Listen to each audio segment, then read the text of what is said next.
When to take Social Security? What a great question. In fact, it's probably one of the most important questions that you'll ever make in your life from a financial point of view. And you know, the ideal question is how long will you live?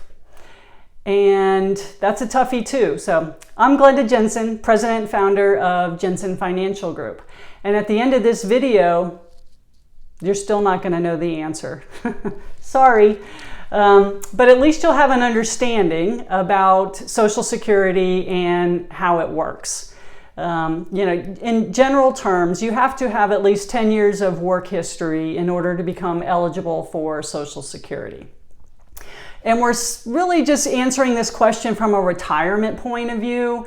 There's other parts of Social Security like disability, survivor's benefits, marriage, divorce, Medicare. All of those things could be covered, but we don't have time to do that in today's video, but we'll do future videos where we do cover that. So now the big question is when?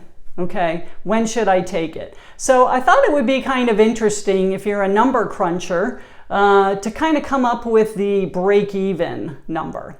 So, and by that I mean the following. So when you get your Social Security statements or you go online and you look at your numbers, and always make sure that those income numbers are correct for you because you don't want that to not be the right calculation when the time comes.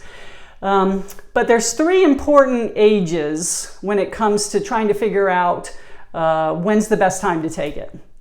So the first one would be age 62, which is the earliest that you can take Social Security for retirement under normal situation. And then there's age 70, which is the oldest that you can take Social Security. I mean, yeah, you can take it later, but why? It's not going to grow anymore. So 70 would definitely be your end game as far as if you haven't taken it by then, you probably should. And then in the middle is what we call your FRA, which is your full retirement age. Okay, and right now that's about age 67. Okay, so when you run the numbers and try to figure out, you know, when are these going to match up? Because I could start it at 62, it'll be a lower number, but that's 8 years more of income than if I wait until I'm age 70, right? And vice versa. You know, if you wait until 70, you're going to get a whole lot bigger paycheck, but you had to wait 8 years to get there. So that can be a toughie, you know, and it's not just a mathematical issue. It's things like what other sources of income do you have? What is your family health look like? You know, are you generally, you know, longevity, is that part of your family? Nobody knows the answer to that question.